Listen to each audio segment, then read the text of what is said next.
বাংলাদেশ আর বাংলাদেশের বাইরে পৃথিবীর বিভিন্ন প্রান্তে যে যেখান থেকে চ্যানেল আই দেখছেন, আপনাদের সকলকে সাদর আমন্ত্রণ তৃতীয় মাত্রা দেখবার জন্য। প্রিয় দর্শক, ক্রিকেট আনন্দে ভাসছে বাংলাদেশ। 2 মাসেরও বেশি সময় ধরে অবরোধ এবং হরতালের মধ্যে বাংলাদেশ, নাশকতা, সহিংসতা, পাল্টাপাল্টি নানা ধরনের অভিযোগের মধ্যে রয়েছে বাংলাদেশ। একজন মানুষও পাওয়া যাবে না যিনি স্বস্তির মধ্যে ছিলেন এই সময়টাতে। স্বস্তি এই অর্থে যে ঘর থেকে বেরোবার সময় স্বাভাবিক ভাবে ঘরে ফেরত আসতে পারবেন কিনা, এমনকি জীবন নিয়েও ঘরে ফিরতে পারবেন কিনা, এই আশঙ্কাও অনেক মানুষের মধ্যেই গত 2 মাস জুড়ে ছিল। এবং এই 2 মাসে ধর্মীয় আয়োজন ছিল, অর্থাৎ ইস্তেমার মতো ঘটনা ছিল। যারা আন্দোলন করছেন সেই আন্দোলনের মূল নেত্রী, তার সন্তান মৃত্যুবরণ করেছে, এরকম ঘটনা গেছে। আমাদের শহীদ দিবস গেছে।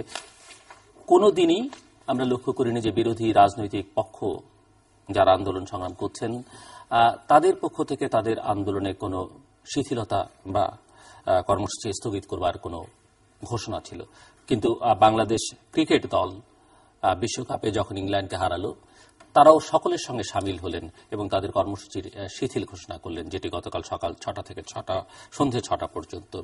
এবং আমরা বহুবার বলেছি যে 1971 বাংলাদেশের স্বাধীনতার জন্য বাঙালি জাতিকে যেমনটা একত্রিত করতে পেরেছে, স্বাধীনতোত্তর বাংলাদেশে বিভাজনের রাজনীতি যেখানে সেখানে ক্রিকেট বাংলাদেশকে বহুবার একত্রিত করেছে, একসঙ্গে বাংলাদেশের মানুষকে কাঁদিয়েছে, হাসিয়েছে এবং সবচেয়ে চরম আনন্দের উৎকর্ষ তা দেবার ক্ষেত্রে ক্রিকেটের কোনো জুড়ি বাংলাদেশে নেই। বাংলাদেশ ক্রিকেট দলের এই সাফল্য যেটি নিশ্চিত করেছে কোয়ার্টার ফাইনালে খেলা, এবং সেই সঙ্গে এই যে রাজনৈতিক অস্থিরতার মধ্যে বাংলাদেশ আছে, বাংলাদেশের অর্থনীতি আমরা সবাই বলছি, দলমত নির্বিশেষে সকলেই বলছিলেন যে অনেক চড়াই উতরাই, অনেক বাধার মধ্যেও কিন্তু বাংলাদেশের অর্থনীতির একটা স্বাভাবিক গতি ছিল এবং সেই গতি এগিয়ে যাবার গতি, সেটিও অনেকাংশে ব্যাহত হচ্ছে বলে কেউ কেউ দাবি করেন, বা রাজনৈতিক স্থিতিশীলতার অভাবের কারণে গত 2 মাসে অর্থনীতিও বেশ খানিকটা ক্ষতিগ্রস্ত হয়েছে। এই দুটো প্রসঙ্গে আজকে আমরা কথা বলবার চেষ্টা করব, অর্থাৎ অর্থনীতির গতি প্রকৃতি এবং সেই সঙ্গে বাংলাদেশের ক্রিকেটের বর্তমান ভবিষ্যৎ, খানিকটা অতীত।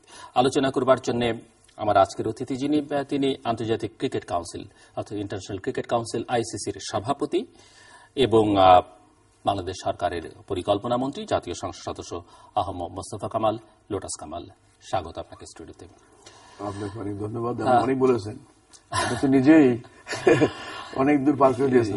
না, পার করিনি। আপনাকে অভিনন্দন, কারণ বাংলাদেশের ক্রিকেটের উত্থানের সঙ্গে একটা দীর্ঘ সময় ধরে আপনি বাংলাদেশের ক্রিকেটের সঙ্গে আছেন এবং এখন আন্তর্জাতিক ক্রিকেটের নেতৃত্ব দিচ্ছেন।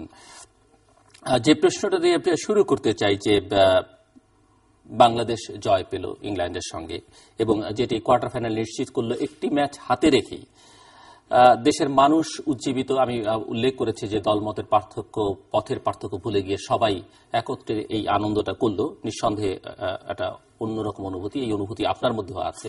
সেটি কিরকম একটু শুনতে চাই। এবং ইংল্যান্ডকে আপনার সময় 2বার সহ এবার সর্বশেষ 3য়বারের মতো বাংলাদেশ ইংল্যান্ডকে হারালো, তো এতে আপনার অনুভূতিটা কেমন সেটিও জানতে চাই। এবং আমি জানি না যে আইসিসির প্রেসিডেন্ট হিসেবে আপনার জন্য কতটা বলা সমীচীন হবে। আমরা লক্ষ্য করেছি যে বিভিন্ন সময় ইংল্যান্ডের ক্রিকেটের সঙ্গে যারা সংশ্লিষ্ট তারা কেউ খুব বাংলাদেশের ক্রিকেটকে সুনজরে দেখেন না।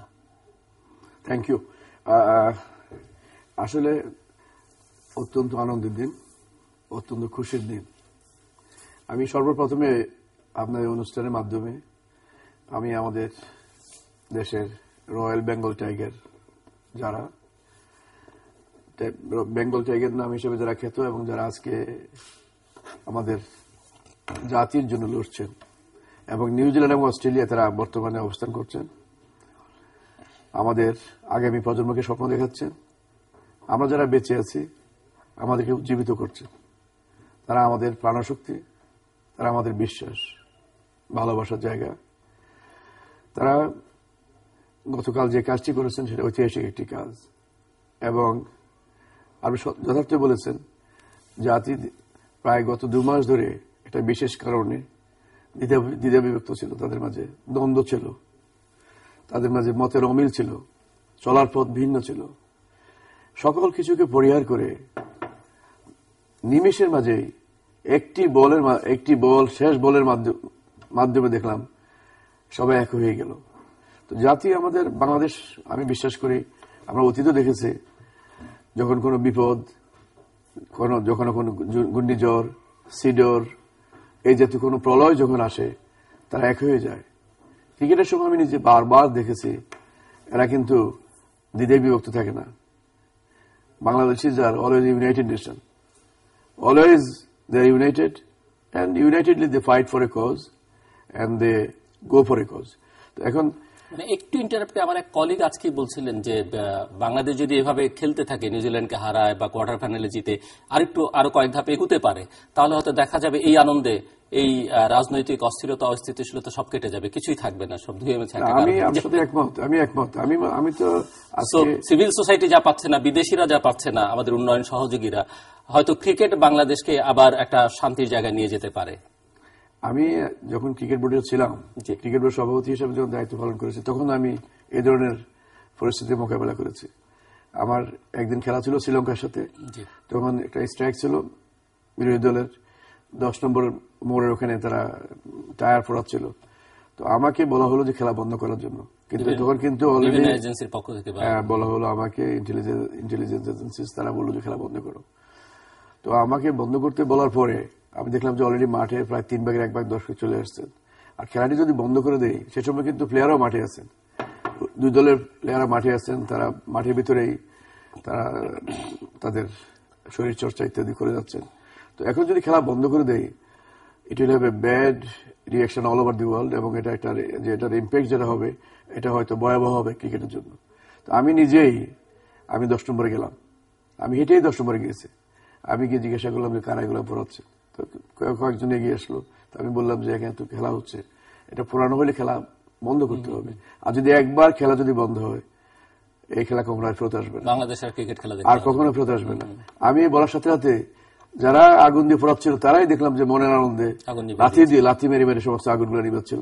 তো আমি মনে করি যে আসলে প্রপারলি গাইড করতে পারলে, যদি তাদেরকে যদি কোনো দিক নির্দেশনা ঠিকভাবে দেওয়া যায়, সঠিক পথে সন্ধান দেওয়া যায়, আমি বিশ্বাস করি তাদেরকে কাজে লাগানো যাবে। তো আপনি যে কথাটি বলছেন, আসলে আমিও যারা আপনাকে এই কথা বলেছি, আমি তাদের সাথে আমিও একমত। আমি বিশ্বাস করি আরেকটি খেলা জিততে পারলেই দেখবেন যে ডিল মারার লোক খুঁজে পাওয়া যাবে না, সবাই এক হয়ে যাবে। কালকে আমি দেখলাম যে নিমিষে এক হয়ে গেছে এবং তারা এক হয়ে যাবে। তো আমাদেরকে ক্রিকেটেই পারে, যে কোনো বড় খেলাধুলায় আমাদেরকে পারে এক করতে। তো আমি মনে করি যে যদি আল্লাহর অশেষ রহমত হয়, যদি এর মাঝ দিয়েও যদি আমরা যখন এক হতে পারি, আবার আমাদের মাঝে মমত্ববোধ, মাতৃত্ববোধ যদি সব জেগে উঠে আমাদের মাঝে, এগুলো জাগরুক হয়, তাহলে দেশ এবং জাতি বেঁচে যায়। আমি এটাই প্রত্যাশা করব। এবং আজকে আমি বরং বিএনপির নেত্রীকে, তাকেও আমি অভিবাদন জানাবো। তিনিও উপলব্ধি করেছেন মানুষের মনের কথা, এবং সেটা উপলব্ধি করেই তিনি হরতালটি কিঞ্চিত সময়ের জন্য হলো শিথিল করেছেন। এটা হলো তার খেলার প্রতি তার মমত্ববোধ এবং একটা বিশ্বাসের কারণে তিনি এটা করেছেন, আমি বিশ্বাস করি। তো সুতরাং সেই কাজটি তিনি যদি কোনো এটাকে লম্বা সময় ধরে করেন, এবং একদিন বাচ্চারা স্কুলে যেতে পারলো, বাচ্চারা স্কুলে যেতে পারলো, আমি মনে করি যে ঠিক একইভাবে খেলার জন্য যখন করে, তখন তিনি কিছু কিছু এলাকায় শিথিল করতে পারেন। বাচ্চারা লেখাপড়া করুক, স্কুলে যাক। বাচ্চাদের যদি লেখাপড়া বন্ধ হয়, 1 বছর বন্ধ হলে তাদের তো দীর্ঘদিন বন্ধ হয়ে যাবে। তারা একবার যদি কোনো অফ ট্র্যাক হয়ে যায়, আবার তাদেরকে ট্র্যাকে নিয়ে আসতে বহু সময় লাগবে। তো লেখাপড়াটা চলমান প্রক্রিয়া, যে সমস্তগুলো চলমান প্রক্রিয়া, জাতির ভবিষ্যৎ হয়তো আমাদের মাঝে একদিন মিলমিশ হয়ে যাবে, কিন্তু যেটা ক্ষতি যেটা হয়ে যাবে সেটা তো আর ফেরত পাওয়া যাবে না। তো আমি এই জন্য আমিও আপনার মাধ্যমে আমি প্রত্যাশা করব, আজকে যেটা খণ্ডকালীন সময় হয়েছে, এটাই যেন চিরস্থায়ী হয়, এবং বরং চিরস্থায়ী হয়ে গেলেই সবার জন্য ভালো হবে, আমি মনে করি এটা। তো আপনি একটি কথা বলছেন, সেটা হলো ইংল্যান্ডের সাথে আমাদের যে বিজয়। ইংল্যান্ড আমাদেরকে পছন্দ করে কি না করে এটা আপনি বলতে পারবো না, আমি তো ওইভাবে বলতে পারবো না, আমার জন্য সমস্যা আছে, আপনি আগে বলছেন। তারপর আমি বলবো, হ্যাঁ, এটা বাস্তব অভিজ্ঞতা হচ্ছে এরকম, ইংল্যান্ড আমাদেরকে দেখা যাবে যে আগামী 10 বছর আমাদের ইনভাইট করবে না, এফটিভিতে আমাদের নাম নাই, আমাদের নিচ্ছে না। তাদের ধারণা হলো আমরা দুর্বল দল, এবং দুর্বলতার কারণে মাঠে আমাদের পারফরমেন্স খারাপের কারণে তারা আমাদের নিচ্ছে না। কিন্তু আল্লাহর অসাধারণ বিচার দেখেন, আমি বলবো যে যারা অপছন্দ করেন তাদের দেশে তাদেরকে হারিয়েছি, গত ওয়ার্ল্ড কাপে হারিয়েছি, এবারও হারালাম। পরপর 3টা আউটিংসে 3বারে আমি তাদের হারিয়েছি। তো এই জন্য আমি মনে করি যে এখন আস্তে আস্তে হয়তো তাদের মনোভাব পরিবর্তন হবে যে আমরা পারি, আমরা করতে পারি। তো আপনি যেটা আবার একটা কথা বলছেন যে আমি উত্থানের সময় থাকি, আমাদের যে উত্থান, এখন উত্থানের সময়, আমার সময় ক্রিকেটের উত্থান, সেই সময় ছিল উত্থানের সময় থাকেন এটি বললে শুনলে অন্যরকম মনে হবে। সেই উত্থান আপনি যখন থাকেন তখন তখন উত্থান হয়। আমি আসলে সবসময় সকল বিষয়ে আপনি উত্থান, সেই উত্থান না, আপনি যে উত্থান বলছেন সেই উত্থান আমি বলবো না। উত্থান হচ্ছে, এটা হচ্ছে সভ্যতার প্রতীক, অর্থনীতির প্রতীক, এটা হচ্ছে এগিয়ে যাওয়ার প্রতীক। আমি এটা যদি কোনো হয় তাহলে in that case you are perfectly correct. আমি এই উত্থানকে বিশ্বাস করি এবং উত্থানের সাথে আমি থাকতে চেষ্টা করি। একটা প্রশ্ন করতে চাই, আইসিসি সবচেয়ে বড় ইভেন্ট বিশ্বকাপ ক্রিকেট 4 বছর পর পর হয় এবং আপনি এই মুহূর্তে আইসিসির প্রেসিডেন্ট, বাট আপনি এখন পর্যন্ত বাংলাদেশে ইভেন্ট অনেক দূর গড়িয়ে গেছে। যদিও আমরা জানি যে ফাইনাল ম্যাচ শেষে বিজয়ীদের হাতে ট্রফি তুলে দেবেন আপনি, তো এই যে আপনি ইভেন্ট থেকে অনেক দূরে, তো এটি আইসিসির অন্যদের মধ্যে কোন রকমের প্রতিক্রিয়া নেতিবাচক? আইসিসি এটা তো অবভিয়াসলি আইসিসি তো এটা নিয়মে কভার করে না, আমার থাকাই উচিত ছিল। আইসিসি প্রথম থেকেই আমার জন্য সকল ব্যবস্থা তারা করে রেখেছিল। ভেরি আনফরচুনেটলি আমি যেতে পারি না। আমার কাছে যে দায়িত্বটি আছে, রাষ্ট্রীয় দায়িত্বটি, সেটি অত্যন্ত এড়াবার কোনো ব্যবস্থা নেই। আমার মন্ত্রণালয়ের কোনো কাজ এড়াবার কোনো ব্যবস্থা নেই। ইভেন অন্যান্য মন্ত্রণালয় হয়তো সে সম্ভব হবে, কিন্তু ফাইন্যান্স মিনিস্ট্রি এবং প্ল্যানিং মিনিস্ট্রির কাজ এড়াবার কোনো ব্যবস্থা নেই। আজকে আমাদের এনইসি মিটিং ছিল, এটা বছরে একবারে হয়, গতকালকে যেটা গতকাল যেটা হয়েছে। সেখানে এই মিটিংটি আমার করার জন্য আমাকে অপেক্ষা করতে হয়েছে। এই মিটিংটি না করলে আমাদের সকল পরিকল্পনা ব্যাহত হতো, সবাই তাদের কাজ বিঘ্নিত হতো। এটাকে না করে আমি কিছুতে যেতে পারছিলাম না। এটাকে আগেও করার জন্য, আগে করলে পরে এক্সাক্ট রিফ্লেকশনটা পাওয়া যায় না। এখন আমাদের হাতে যখন আমরা এডিবি বাস্তবায়ন পেলাম, আমরা ইনফ্লেশন নাম্বারগুলো পেলাম, আমাদের আরো অন্যান্য ম্যাক্রো ইকোনমিক ফান্ডামেন্টালস যেগুলো আছে সেগুলো আমরা জানতে পারলাম, তখনই আমাদের এনএসসিটা আমরা করলাম। 4 মাস সামনে আছে। এখন যে আমরা একটা মোটামুটি ভাবে একটা রিভিউ করলাম, এই রিভিউর ভিত্তিতেই আগামী 4 মাস আমরা ডেলিভার করব। সেই কাজটি আমরা বছরের আগেও করতে পারি না, আর অনেক মাঝামাঝিও করতে পারি না, মোটামুটি শেষের দিকে করি একটা সময় নিয়ে। সুতরাং সেই কাজটি করার জন্য আমাকে থেকে যেতে হয়েছিল। আমরা যেতে পারতাম, আমাকে গেলে আবার চলে আসতে হতো, কিন্তু এতে করে অনেক আমার জন্য এখন খারাপ হতো আর কি, ভালো হতো না। তো এই জন্য আমি আইসিসিকে বলে রেখেছি আমি এতে রেখে যাবো। আমি আগামীকাল যাচ্ছি। আমি আগামীকাল থেকে আমি ইনশাআল্লাহ শেষ করে একবারে আসবো। তো এখন আপনি দোয়া করবেন আপনি, আমি দেশের মানুষের সকলে দোয়া চাই। আমি প্রত্যেকের দোয়া চাইবো যাতে করে আমাদের ছেলেরা আরো ভালো করে, আমাদের সবাই যে কাঙ্ক্ষিত স্বপ্ন, সেই স্বপ্নের জায়গাটিতে তারা পৌঁছাতে পারে। দেশের মানুষ তাদের জন্য মন ভরে দোয়া করে। আমরা দেখেছেন, কালকেও দেখেছেন খেলা চলে কিভাবে সবাই মোনাজাত দিচ্ছে, প্রার্থনা করছে, আল্লাহর কাছে দোয়া করছে। তো আমি মনে করি যে আমাদের প্লেয়ারও সেটা বুঝে এবং জানে বলেই দেখেন ইংল্যান্ড যারা ক্রিকেটের স্রষ্টা, যেখান থেকে ক্রিকেট অরিজিনেট করেছে, তাদের মতো একটি দেশকে 3 বার পর হারানো, it's not a mean achievement, এটা অসাধারণ একটি সফলতা। তো আমি এই জন্য মনে করি যে আমাদের ছেলেরাও ইনশাল্লাহ আস্তে আস্তে তাদের মাঝে, ইটস নট যে তারা ক্রিকেট খেলা জানে না, কিন্তু জানলেও ওই বিশ্বাসই তখনই জন্মায়, জিততে জন্মায়। আর তারা দেখেন আমাদের উইকেট কিরকম আর তাদের উইকেট কেমন, জেতার ক্ষুধাটা থাকতে হবে। আমাদের উইকেট স্লো উইকেট, সামনে গিয়ে আমরা বল মারতে পারেন, আমরা 3 গজ সামনে গিয়ে বল আপনাকে মারতে পারেন। আর ওখানে বল যে মুভমেন্ট দেখেন, বল বাউন্স দেখেন, সাহা করে বল চলে আসে, আপনার কোনো নিমিষে বল চলে আসে। সেগুলোকে মোকাবেলা করে খেলাটাও অনেক কঠিন। তারপরও অসাধারণ সফলতার সাথে তারা 2টি ম্যাচ আমি বলবো, বিশেষ করে স্কটল্যান্ড এবং ইংল্যান্ডের সাথে খেলা খেললো। যদি এই খেলা তারা যদি ধারাবাহিকভাবে যদি রাখতে পারে, আমি বিশ্বাস করি আমরা যে কোনো দলকে হারাবার সক্ষমতা রাখি। আমাদের টিমটি সুন্দর একটি টিম, নতুন এবং পুরাতনের সংমিশ্রণের টিমটি করা হয়েছে। It's a balance side, they are capable of beating any team in the world, I can tell you. জি, আরেকটি প্রশ্ন করতে চাই যে ইংল্যান্ডের সঙ্গে ম্যাচে যদিও মাহমুদুল্লাহ রিয়াদ প্রথম বাংলাদেশি হিসেবে বিশ্বকাপে সেঞ্চুরি করলেন, ম্যান অব দ্য ম্যাচ তিনি পেয়েছেন এবং তিনিই আসলে স্বপ্নটা জাগিয়ে তুলেছিলেন যে এই ম্যাচটা জেতা সম্ভব। কিন্তু বাংলাদেশ যখন বোলিং করতে শুরু করলো বা একটা পর্যায়ে গিয়ে মনে হয়েছিল সেই স্বপ্নটা ভেঙে যাচ্ছে বা ম্যাচটা বোধহয় হাতছাড়া হয়ে গেছে। সেখানে টার্নিং পয়েন্ট হিসেবে এসে দাঁড়ালেন রুবেল এবং তিনি 7 বলে 4 উইকেট, এরকম একটা অবস্থা। তো রুবেল একটি ঘটনার সঙ্গে এখানে অযাচিত ঘটনার সঙ্গে জড়িয়ে পড়েছিলেন এবং একটি মামলাও হয়েছিল। তো ক্রিকেট বোর্ডের এক কর্মকর্তার কাছ থেকে আমি জানতে পেরেছি যে তাকে এই মামলা থেকে অব্যাহতি দেওয়ার পেছনে আপনার একটা ভূমিকা ছিল, বেশ গুরুত্বপূর্ণ ভূমিকা এবং অসাধারণ ভূমিকা।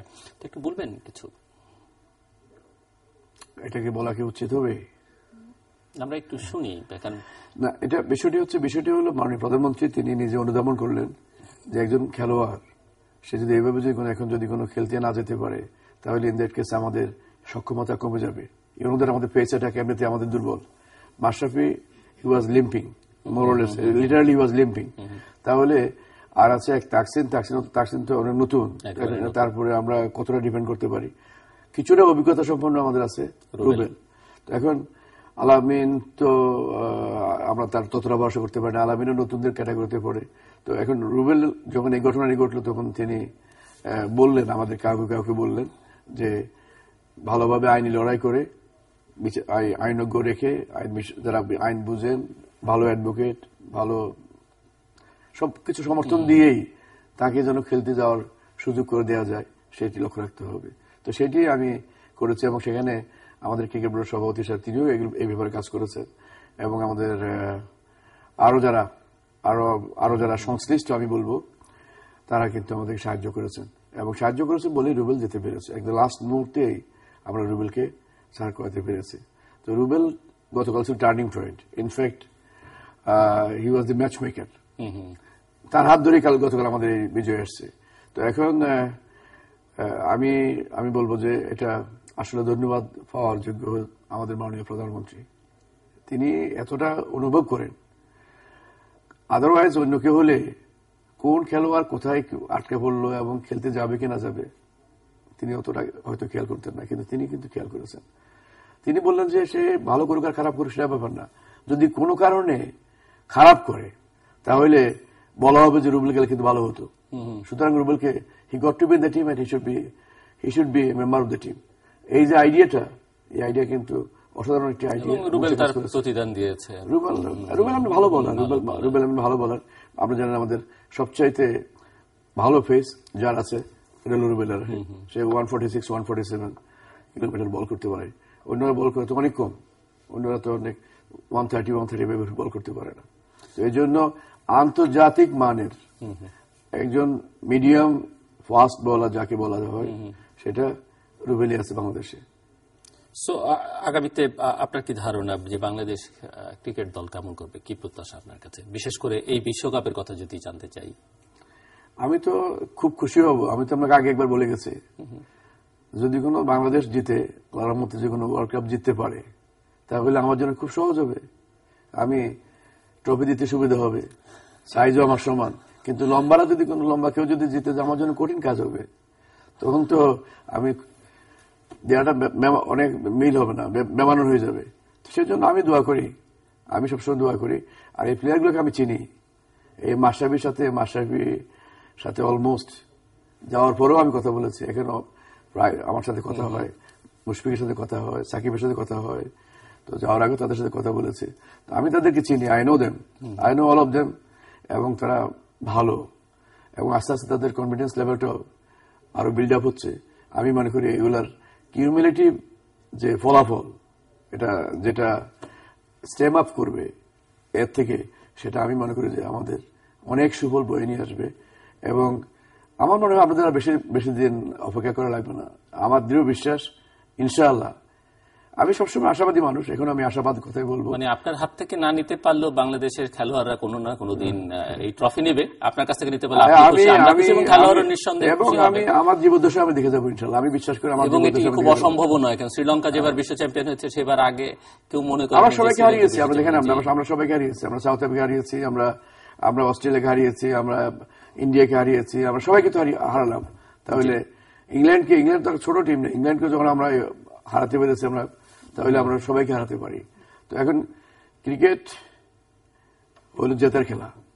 জেতার জন্য আপনাকে নেশাগ্রস্ত হতে হবে। আপনাকে নেশাগ্রস্ত না হলে আপনি জিততে পারবেন না। এটাকে হালকাভাবে দেখার কোনো কারণ নেই। একটা ডিসিপ্লিন গেম, অত্যন্ত ইন্টেলিজেন্ট গেম। সেখানে আপনার অ্যাগ্রেশন দরকার, রেজিলিয়েন্স দরকার। আমি আপনাকে বলছি, আগেও বলছি, কখনো দরকার রেজিলিয়েন্স, আবার কখনো শুরু করতে হবে অ্যাগ্রেশন। তাহলে আপনি জিততে পারবেন। এবং এটা মাইন্ড সেটের ব্যাপার আছে। এই মাইন্ড সেটটি তৈরি হবে অনেক জেতা থেকে।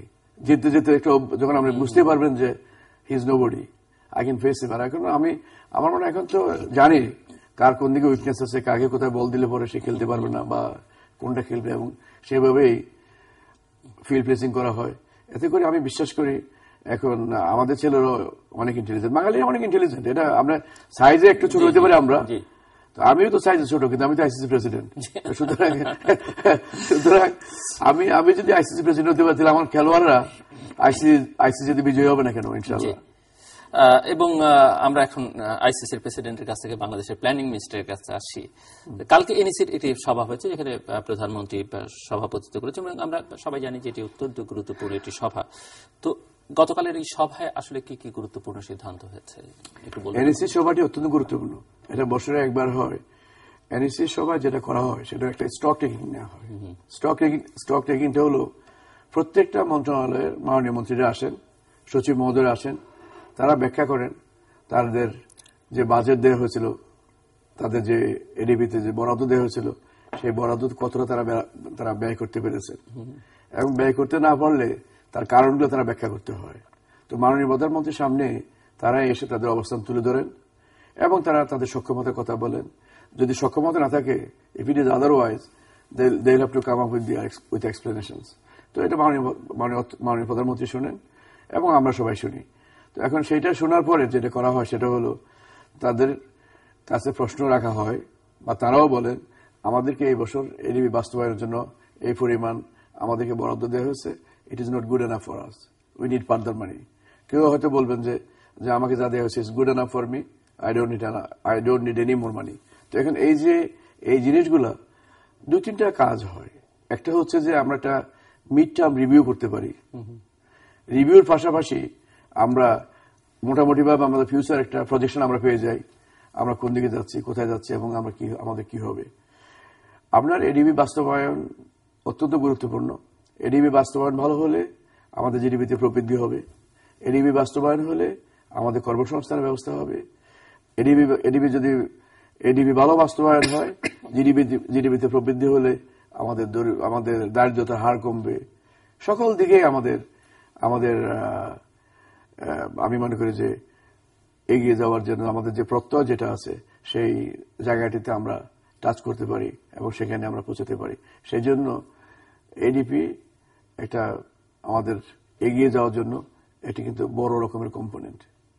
আর অনেক সময় না, বিশেষ করে এই সমস্ত সময়ে দেখা যাবে যে সেখানে প্রাইভেট সেক্টর একটু সাই থাকে, তারা বিনিয়োগে এগিয়ে আসে না, তারা বিনিয়োগ কম করতে চায়, কারণ হলো রিস্ক নিতে চায় না। অবভিয়াসলি বিভিন্ন কারণে রিস্ক নিবে না।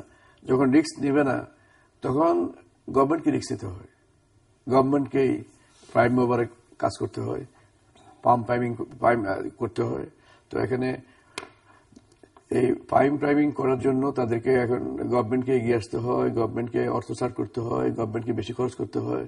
খরচ করে আমাদের যে বিনিয়োগের যেটা প্রাইভেট সেক্টর থেকে কম আসে সেটাকে পূরণ করতে হয়। তো এই কাজটি সবাই করে, আমেরিকা করেছে কয়েকদিন আগে দেখেছেন, কোয়ান্টিটি বেজিং নাম করে তারাও বন্ড ইস্যু করে বাজারে টাকা ছাড় দিয়েছে, বিভিন্ন ডেভেলপমেন্ট প্রজেক্ট করেছে। তো এখন এটা জাপানও করেছে, এখন ইউরোপ আরম্ভ করেছে, সব দেশ করে। তো এটা গভর্নমেন্ট এই কাজটি করতে হয়। এখন আমরা মনে করি যে আমরা এই এনএসসি মিটিংয়ে বসে গভর্নমেন্টের যে সিদ্ধান্ত সেটা হলো আমরা গত 8 মাসে আমাদের এডিবির বাস্তবায়ন গত বছরের একই সময়ের চাইতে আরো 2% বেশি। আমরা গত বছরে আমাদের যে এডিপিতে আমরা ব্যয় করেছিলাম এই 8 মাসে এই 8 মাস বলতে বছরের একই সময়ের 8 মাসে অর্থ বছর 8 মাসে 26,000 কোটি টাকা আমরা এই বছর ব্যয় করতে সক্ষম হয়েছি 32,000 কোটি টাকা। পার্সেন্টেজ ওয়াইজ বরাদ্দ কত ছিল? পার্সেন্টেজ ওয়াইজ বরাদ্দ আমাদের এবার কত হলো? এবার তো অনেক বেশি বরাদ্দ আমাদের। সেই হিসেবে গতবার ছিল কত পার্সেন্ট? 28%, আমাদের 38%। এবার বাস্তবায়িত আর গতবার হয়েছে 36%। অ্যামাউন্টও কম ছিল, বেস ছোট ছিল, ছোট বেসের মধ্যে 36%। এইবার এডিবির বাস্তবায়ন, এডিবি তো প্রায় 30% বেড়ে গেছে। 60,000, গত বছর 60,000 কোটি টাকা, এবার ছিল 80,000 কোটি টাকা। তো 80,000 কোটির মাঝে আপনার 28% আর 60,000 কোটির মাঝে 26% is a lot of difference. সেই জন্য আমাদের, আমি মনে করি যে গিভেন দ্য সিচুয়েশন সবকিছু মিলে তারপর আমাদের এডিবি বাস্তবায়ন পরিমাণ ভালো। আমার ফিজিক্যাল সাইজ 6,000 কোটি টাকা, in terms of percentage 2% is ahead of last year of the same timing. তো এখন এবার যেটা ফাইনালি যেটা আজকে করা হলো সেটা হলো আমরা সবসময় প্রত্যেক বছরেই, গতবার আমাদের ছিল 65,000 কোটি টাকা, পরে আমাদের হচ্ছে 60,000 কোটি টাকা, একটু বেশি থাকে বরাদ্দ এটাকে, পরে আবার যখন ডিভিশন করা হয় সাধারণত ডাউনওয়ার্ড ডিভিশনটা হয়, আপওয়ার্ড ডিভিশন খুব কমই হয়েছে। তো এবারও এখন আমাদের প্রথমে বরাদ্দ ছিল 80,000 কোটি টাকা, 80,000 কোটি টাকা এখন আমাদের চূড়ান্তভাবে এখন দাঁড়িয়েছে রিভাইজড এডিবিতে 75,000 কোটি টাকা। তো গতবার 60,000 কোটি থেকে এবার 75,000 কোটি টাকা, differences of 25,000 crores টাকা। It's how much? 25%. তো ইয়ার টু ইয়ার বেসিসে এডিবিতে যদি 25% যদি কোনো ব্যয় বরাদ্দ বাড়া হয় আর 25% যদি কোনো বাস্তবায়ন বেশি হয়, it's a lot of money, it's a lot of achievement. তো এটা বুঝে শুনে এখন কিন্তু 60 কে 75 করা হয়েছে। সুতরাং আপনি এরপর যদি বলেন যে ভালো না, তাহলে তো ঠিক না, ভালো, অবশ্যই ভালো। আর কোন উল্লেখযোগ্য সিদ্ধান্ত আছে যেটি আপনি দর্শকদের জানাতে পারেন? মানে আমরা এডিবি বাস্তবায়ন বলেছি, আমাদের রেসিশনের পরিমাণ ভালো, আমাদের মূল্যস্ফীতি পরিমাণ, আমাদের এটার ফিগার আমার কাছে ছিল। মূল্যস্ফীতির আমাদের গত বছর শুরু করেছিলাম 7.35% দিয়ে, এই বছর আমাদের 6.45। তো এই 8 মান্থসে আমাদের এখানে আমাদের ভালো অবস্থা, মূল্যস্ফীতিও নাই। যদি মূল্যস্ফীতি যদি না থাকে, একদম মূল্যস্ফীতি রাখা যাবে না সেটা ঠিক না। আমাদের মূল্যস্ফীতি এবছর যে বাজেটারি প্রজেকশন যেটা আছে এটা হচ্ছে বিটুইন 6 to 6.5%। আমাদের মতো একটা ইমার্জিং ইকোনমি বলেন অথবা ডেভেলপিং ইকোনমি বলেন, এখানে কিছুটা ইনফ্লেশন রাখতেই হবে। ইনফ্লেশন না থাকলে পরে উৎসাহ উদ্দীপনা প্রাইভেট সেক্টর হারিয়ে ফেলবে, ব্যবসায়ীরা হারিয়ে ফেলবে, তখন ব্যবসাতে আমাদের ইনভেস্টমেন্ট বাধাগ্রস্ত হবে, উন্নয়ন বাধাগ্রস্ত হবে। সেই জন্য ইকোনমিক প্ল্যানার যারা আছে তারা সবসময় এই সমস্ত ক্ষেত্রে কিছুটা মূল্যস্ফীতি রাখে। তো এখন মূল্যস্ফীতি আমাদের অনেক সহনশীল পর্যায়ে। আপনি বাজারে দেখবেন যে আপনার চিনির দামও বাড়ে না, কোনো জিনিসের দাম বাড়ে না, একই রকম দাম আছে। আপনার কোনো অভিযোগ নাই যে এই জিনিসটা পাওয়া যাচ্ছে না, পেঁয়াজের দাম বেশি বা অস্বাভাবিকভাবে কোনো জিনিসের দাম বাড়ছে, এটা কেউ বলতে পারবে না। সুতরাং আমি মনে করি it is going in the right direction. প্রত্যেকটা জিনিসেই সহনশীল পর্যায়ে আছে, মানুষের ক্রয় ক্ষমতা বেড়েছে একদিকে, পাশাপাশি আপনার ব্যাংকে গেলে এই অবস্থা নাই যে ফান্ড নাই, এলসি খোলা যাবে না, অথবা এলসি খুললে ডকুমেন্টস রিটার করা যাবে না, এই ধরনের অবস্থা কিন্তু বাংলাদেশে এখন আর নাই। কিন্তু বিনিয়োগে কি উৎসাহ নিচ্ছেন মানে উদ্যোক্তারা? বিনিয়োগে উৎসাহ, বিনিয়োগ আমাদের, আমি তো বিনিয়োগ থেকেই তো আমার আসবে রিটার্ন, বিনিয়োগ থেকেই তো আসবে আমার জিডিপিতে প্রবৃদ্ধি। তো আমার জিডিপিতে প্রবৃদ্ধি গত 6 বছর আমাদের যে দেখেছি, গত 5 বছর, আমি 6 বছর শেষ করে নাই, গত 5 বছরে আমাদের অনেক consistent basis you have delivered 6.2%। আপনি তো এবার ধারণা দিয়েছিলেন প্রায় 7 ভাগের কাছাকাছি হবে। তো আমি এখন আশা করি 7 ভাগের কাছাকাছি হবে। আমি সবসময় আশা করি 7 ভাগের কাছাকাছি হবে। এবং আমার যে আমি 8 মাসের যে ফিগার পেয়েছি, দেশের বর্তমানে যে 8 মাসের যে ফিগার আমি পেয়েছি, তাতে আপনি মনে করেন যে 7-এর কাছাকাছি যাবে? দেশের পরিস্থিতি তো আমি ওইভাবে আমি চিন্তা করি না। এই কারণে আমি হলাম একজন ইকোনমিক্সের ছাত্র, আমি হলাম একজন অ্যাকাউন্টেন্ট। আমার কাছে কোনো ইফ, বাট, যদি, এই সমস্ত যদি এগুলো নাই, আমি এগুলো বিশ্বাস করি না। আমাকে দেখতে হবে আমার যা আছে এটাই আছে, আমাকে এটাকে কাজে লাগাতে হবে, আমাকে এটাকে রাইটফুল ইউজ করতে হবে এবং এখান থেকে আমাকে রেজাল্ট আনতে হবে। যখন পলিটিক্যাল আলাপ করবেন তখন আপনি বা অন্যান্য আলাপ করবেন, যারা টকশোতে আলাপ করবে তারা বলবে এখন যদি এটা না হয় তাহলে কেমন করে পারবেন, যদি ওইটা হয় তাহলে এমন করে কেমন হবে। ওটা আমি কখনো বিশ্বাস করি না। আমি বিশ্বাস করি আমার যা আছে সব ঠিক আছে। কারণ আমার প্ল্যানিং প্রসেসেই আমার প্রজেকশনে তো রেখেছি আমি নিচে। কিন্তু শুধু প্ল্যানিং তো হবে না, তার ইমপ্লিমেন্টেশনের ব্যাপারটাও দেখতে হবে। ইমপ্লিমেন্টেশন তো পুরোটা আপনার হাতে নয়, পুরোটা মানে সিংহভাগই তো আপনার হাতে নয়। না, আমার কাছে কোনো ভাগই নেই। আমার কাছে আছে পেপার ওয়ার্ক, আমার কাছে আইডিয়াজ, সেটাই বলছি। আমার কাছে আছে আইডিয়াজ, আর আমার কাছে আছে হলো তাদেরকে শক্তি সামর্থ্য দিয়ে যোগান, এদেরকে উৎসাহিত করা, এদেরকে ইন্ডিউস করা, এদেরকে অনুপ্রাণিত করা, তাদেরকে সাহস যোগানো, স্বপ্ন দেখানো। এই স্বপ্ন দেখানোর কাজটি আমি করতে পারি। তো এই জন্য আমি মনে করি আমার কাছে সবই আছে। স্বপ্ন দেখানোটা হলো সবচেয়ে বড়।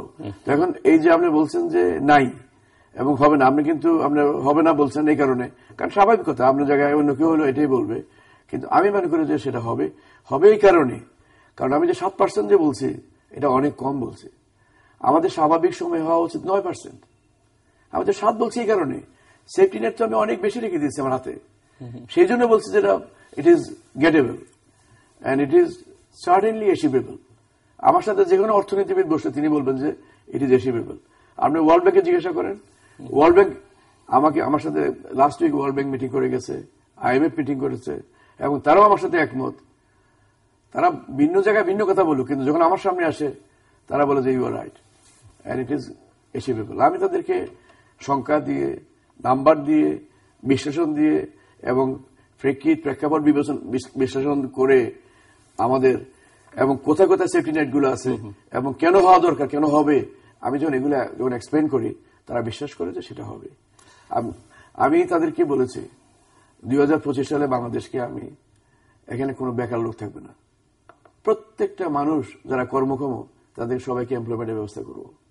তারা আমার সাথে কত মার্গ করেছিল, তাদের আমি নাম্বার দিলাম, পরে নাম্বার দিয়ে বললাম, আমি তাদের বললাম যে হোয়াট ইজ ইউর এস্টিমেশন, প্রতি বছর আমাদের এই জব মার্কেটে কত লোক আসে? তারা বলছে যে 22 লাখ। আমি বললাম যে আমি গত 5 বছরে 1,04,00,000 কর্মসংস্থানের ব্যবস্থা করেছি, এই বছর করবো 25 লাখ মানুষের কর্মসংস্থানের ব্যবস্থা। ফর্মাল সেক্টরে কোথায় কোথায় করবো সব বলে দিয়েছি। যখন নাম্বার দিয়ে বলেছি তো আমাকে বলে যে কত এখন বেকার আছে, আমি বেকার আছে এখন 20 লাখের মতো বেকার আছে। This is nothing. In 3, 4, 5, 6 years time all will be exhausted. নতুনগুলো এক্সস্টেড হয়ে যাবে, এগুলো এক্সস্টেড হয়ে যাবে। আর আমাদের জনসংখ্যা তো ওইভাবে আর বাড়ে না, জনসংখ্যা কিন্তু ওইভাবে আর বাড়ছে না।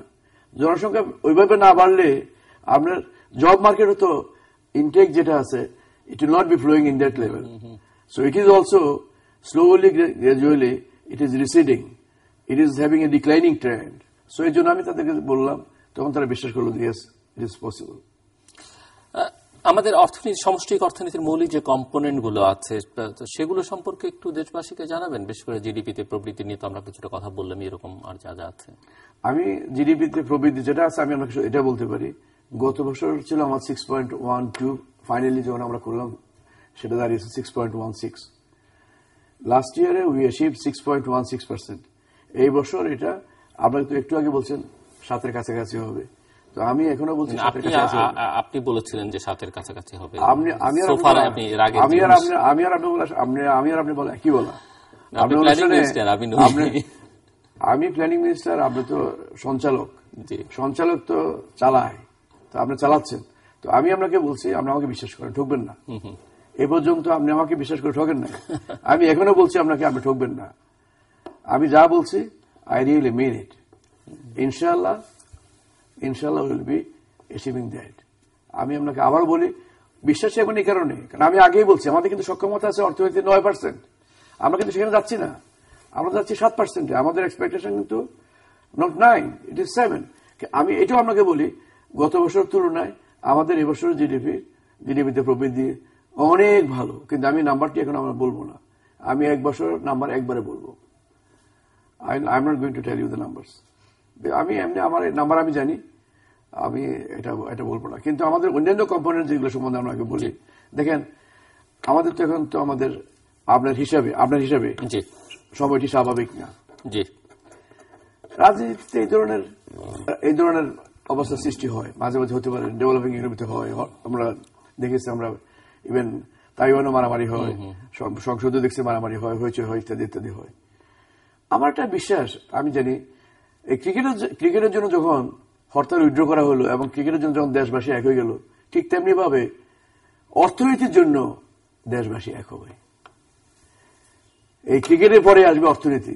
যখন দেখতে পারবে, যখন সবাই দেখবে তাদের স্বপ্নের জায়গা পদ্মা সেতু বাস্তবায়িত হচ্ছে, তারা যখন দেখতে পাবে পায়রা বন্দর বাস্তবায়িত হচ্ছে, তারা যখন দেখবে এমআরটি বাস্তবায়িত হচ্ছে, তারা যখন দেখবে আমাদের মাতাবাড়ি প্রজেক্ট 35,000 কোটি টাকার প্রকল্প বাস্তবায়িত হচ্ছে, তারা যখন দেখবে ঢাকা চিটাগাং 4 লাইন হয়ে যাচ্ছে, তারা যখন দেখবে ঢাকা ময়মনসিংহ 4 লাইন হয়ে যাচ্ছে, তারা যখন দেখবে যে আশ্বস্ত হবে যে এই দেশের প্রত্যেক উপজেলায় প্রত্যেক মানুষকেই রেলওয়ে সেবা দেওয়া হচ্ছে এবং অনেক ইকোনমিক্যাল কস্টেই তাদেরকে যোগাযোগের সুযোগ করে দেওয়া হচ্ছে, তারা যখন দেখবে তাদের প্রত্যেকের বাড়িতে বিদ্যুৎ যাচ্ছে, ছেলে মেয়েরা লেখাপড়া করছে, প্রত্যেক ছেলে মেয়ে।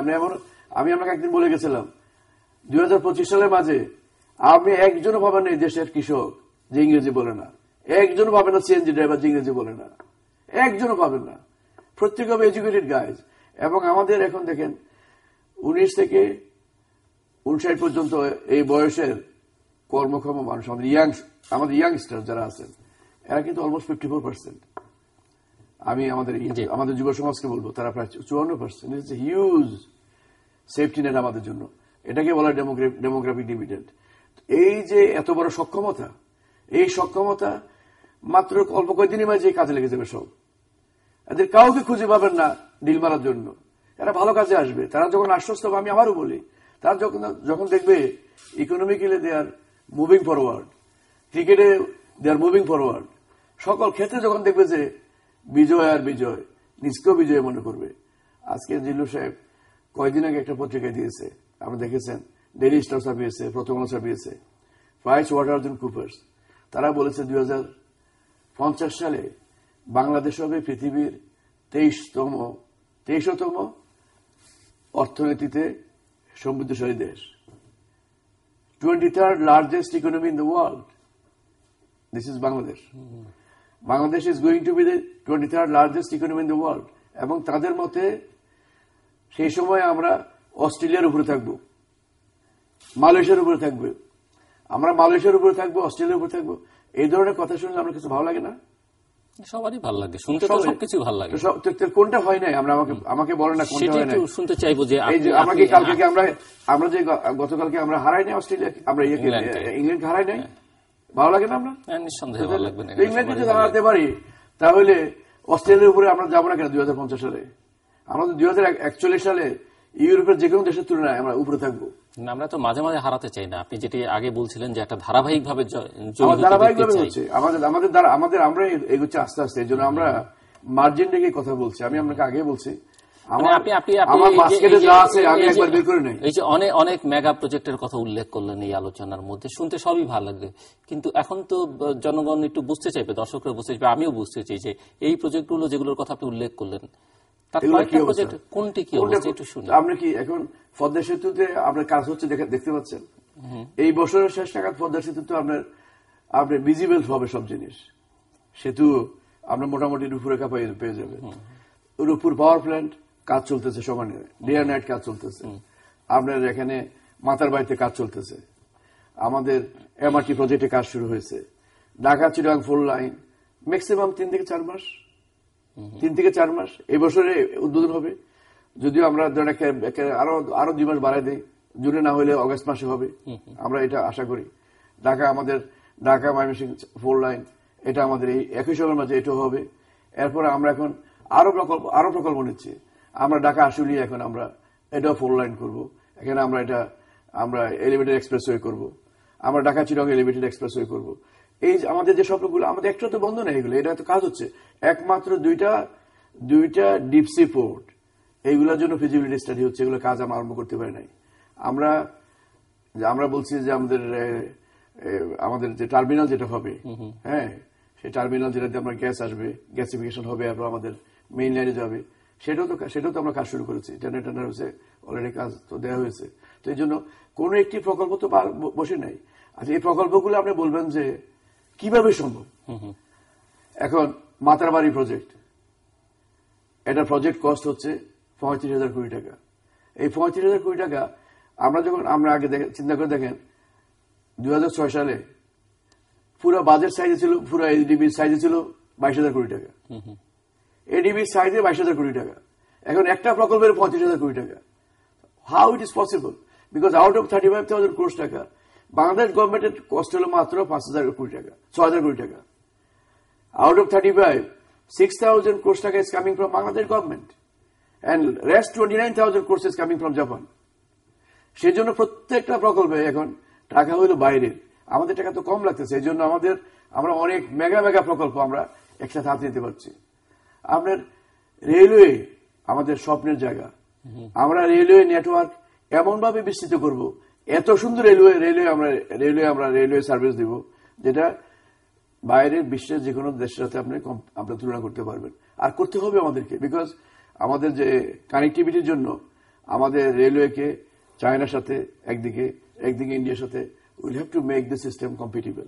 এটাকে কম্পিটিবল করতে হলে আমাদেরকে লাইন তৈরি করতে হবে, ট্র্যাক বসাতে হবে, ক্যারেজ নিয়ে আসতে হবে। So all this things are coming up simultaneously. আপনি দেখেন রেলওয়ে লাইনগুলো ঢাকা চিটাগং দেখেন আপনার অনেক সুন্দর হয়েছে।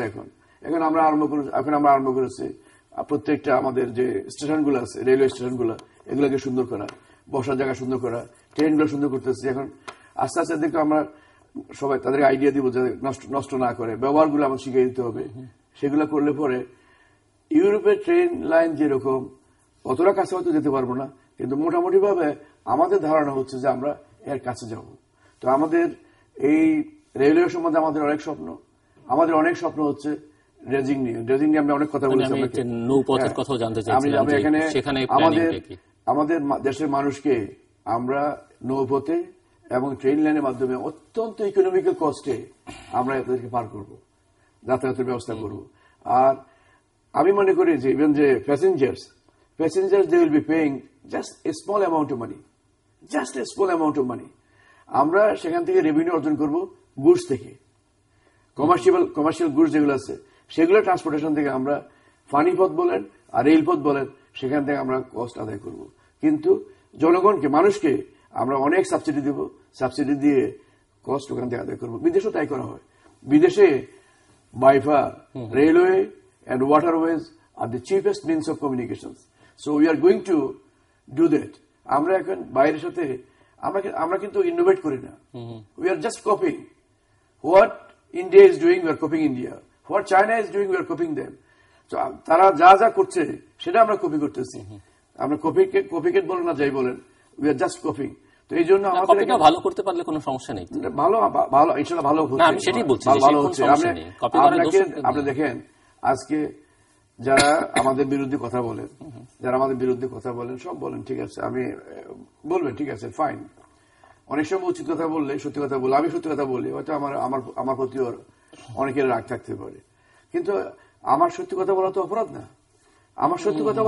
না। কিন্তু আমি আজকে স্বপ্ন দেখছি যে আমি আবার অনেকবার আপনাকে বলেছি, সময় কিন্তু বারবার আসে না।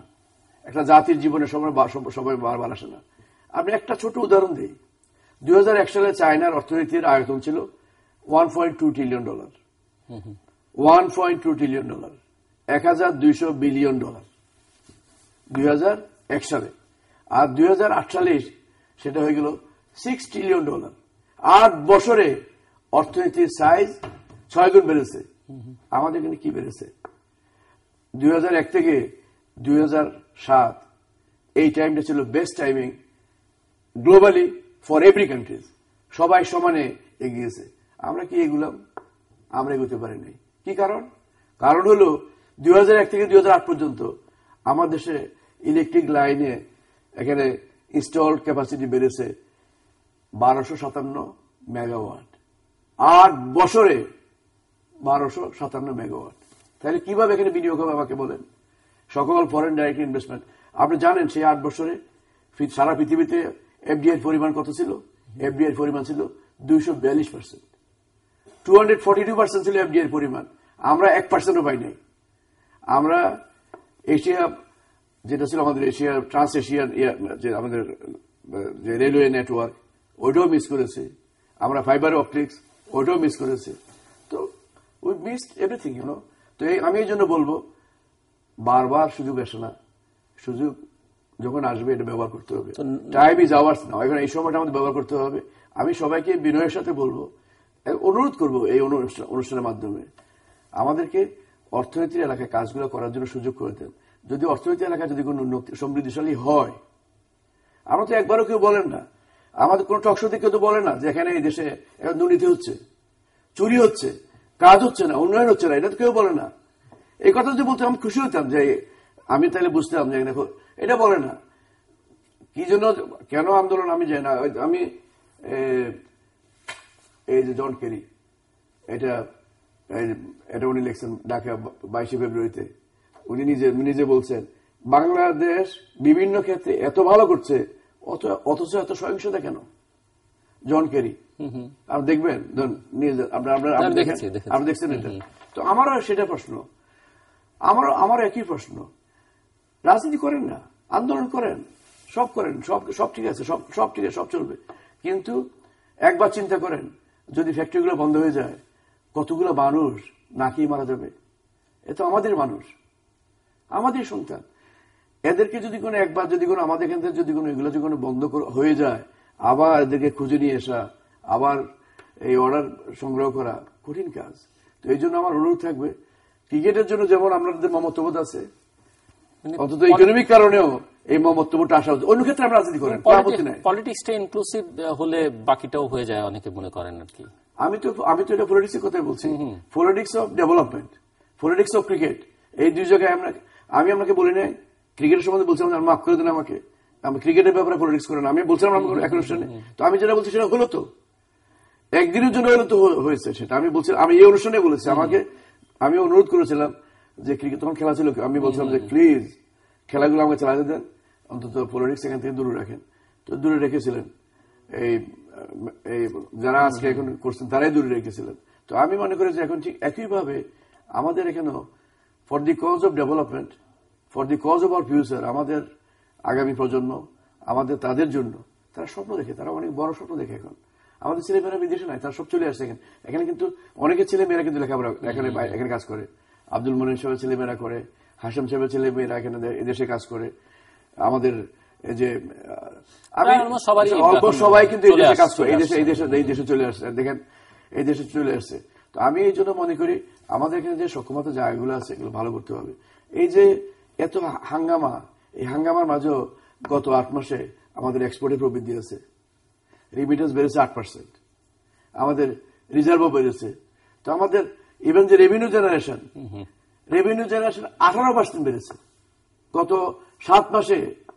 রেভিনিউ জেনারেশনের ফিগার আমি নিয়ে এসেছি, এনবিআর রেভিনিউ, হ্যাঁ 7 মাসে দেখেন, 7 মাসে 2014-15 7 মাসে আমরা অর্জন করেছি 72,448 কোটি টাকা। একই সময় গত বছর ছিল 62,200 কোটি টাকা। এটার গ্রোথ রেট হলো 16.48%। আমি 18 বলছিলাম, 18 সরি রং নাম্বার, 16.48। তো এর মাঝে যদি রেভিনিউ জেনারেশন যদি কোনো 16.4% হয়, আপনি ইমাজিন করেন হবে না কেন? আমি বলি সবই হবে।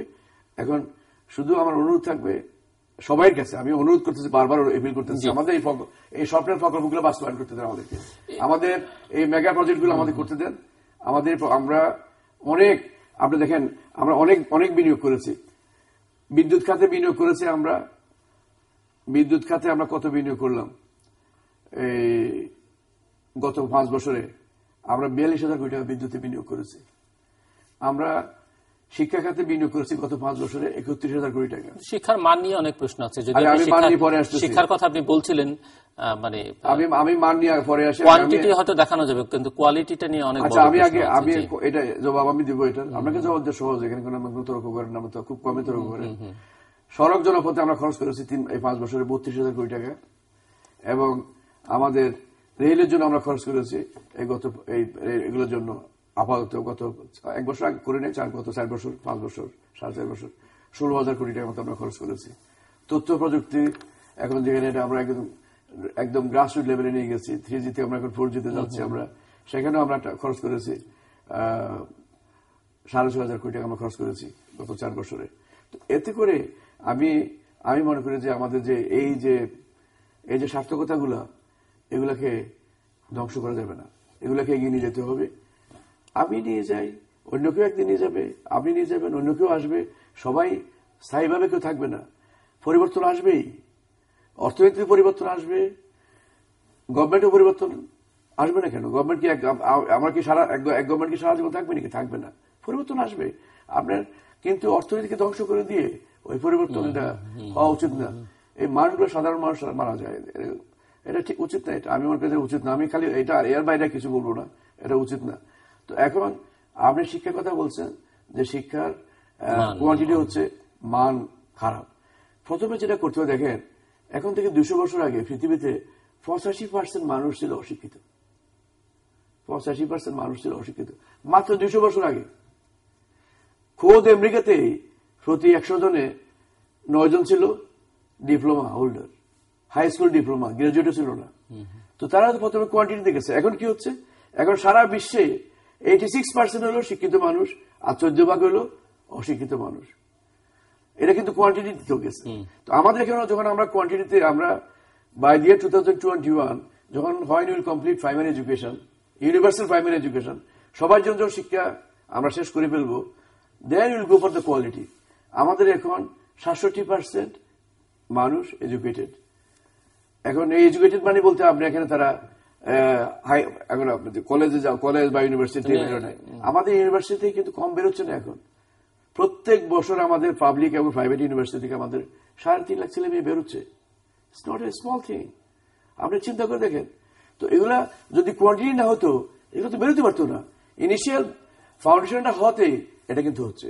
আমি মনে করি এখন থেকে আস্তে আস্তে আমরা এখন ঠিক করতেছি। আমরা কিন্তু দেখেন এখন না, কিন্তু বেরুচ্ছে কিন্তু আগের শিক্ষার যে মান ছিল, সবাই বলছেন, গবেষকরাও বলছেন যে শিক্ষার মান সেখান থেকে অনেক কমে গেছে, অনেক কমে গেছে। আবার আপনি ইউনিভার্সিটি লেভেলে এন্ট্রির ক্ষেত্রে হচ্ছে, ইউনিভার্সিটি থেকে যারা বেরোচ্ছেন তারাও আগে ইউনিভার্সিটি থেকে বেরোলে যে কোয়ালিটি পাওয়া যেত এখন সেরকম পাওয়া যায় না। আমি আপনার সাথে একমত। একদিন আমি এমফাসাইজ দিচ্ছি কোয়ান্টিটিতে, এখন আমি এমফাসাইজ দিব কোয়ালিটিতে। Now we are emphasising on quality. এখন আমরা কি করছি, আমাদের তো উই গো বাই নাম্বারস। আমাদের 2021 সালে প্রাইমারি এডুকেশন কমপ্লিট করব। আমরা 2025 সালের মাঝে আমরা এখন যারা দরিদ্র তাদেরকে আমরা মিডল ইনকাম গ্রুপে নিয়ে যাব। সেই জন্য তাদেরকে আমাদের শিক্ষায় শিক্ষিত করতে হবে। আমরা নলেজ বেসড ইকোনমি যদি না করতে পারি, তাহলে 2041 সালের আমাদের যে ভিশন সেটা পূরণ হবে না। Will have to have knowledge based economy. এই নলেজ বেসড ইকোনমি করতে গেলে তো আমাদেরকে অবভিয়াসলি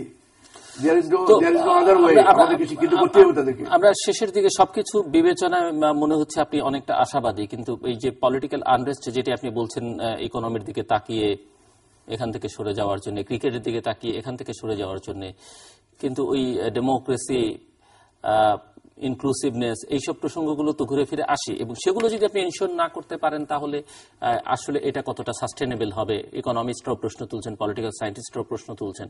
সেই জায়গায় আপনি কি আশা দেখাবেন? জন কেরি কি ভালো বলছেন, জন কেরি বিজনেসম্যান নাকি বিজনেসম্যান না পলিটিশিয়ান? না, তো উনি বলছেন যে এত সফলতার মাঝে এখানে মারধর কেন? আমি একই কথা বলি, আমি জন কেরির মতো বলি, এত সফলতার মাঝে এত মারধর কেন এখানে? যেখানে কয়েকদিন আগে একটি সার্ভে করেছে জেট্রো, জাপানিজ জেট্রো যে সার্ভে করেছে, দুইটা কোশ্চেন তারা করেছে। আপনি জানেন জাপানিজদের চায়নাতে 7,000 আছে কোম্পানিজ, 5,000 আছে থাইল্যান্ডে, 12,000 থেকে 10,000 800 কোম্পানিকে তারা প্রশ্ন করেছে। কোম্পানি সিইও কে প্রশ্ন করেছে এবং মালিক পক্ষকে প্রশ্ন করেছে। সিইওদেরকে বলছে Sri Lanka, Pakistan, India, Bangladesh, Laos, Vietnam, Thailand, Singapore, Indonesia, Philippines, এই দেশগুলোর মাঝে কোন দেশে যেতে চাও? সিইও যারা আছে, ম্যানেজিং ডাইরেক্টর, তাদের 75% বলছেন যে আমরা ইন্ডিয়াকে ফার্স্ট প্রেফারেন্স দিচ্ছি, আর 72% বলছেন যে বাংলাদেশ। আর যখন মালিক পক্ষকে প্রশ্ন করা হয়েছে একই প্রশ্ন, মালিক পক্ষের 72% বলছে যে আমরা বাংলাদেশে যেতে আগ্রহী আমাদের ইনভেস্টমেন্ট নিয়ে, আর 48% বলছে যে India. This is the situation, this is happening, this is coming up. তো আমি আপনাকে বলবো, তারা কি বুঝেন আমাদের এখানে পলিটিক্যাল সিচুয়েশনটা কি? এই পলিটিক্যাল সিনারিওটা তারা বুঝেই তো এখানে তারা বিনিয়োগ করতে তারা আগ্রহ প্রকাশ করতেছে। এখন আমি শেষ করতে হবে, আপনি শেষ করবেন। দেখেন এটা গত সপ্তাহ পত্রিকা, এটা ডেইলি স্টারের। দেখেন, world bank is to help Bangladesh attain middle income status.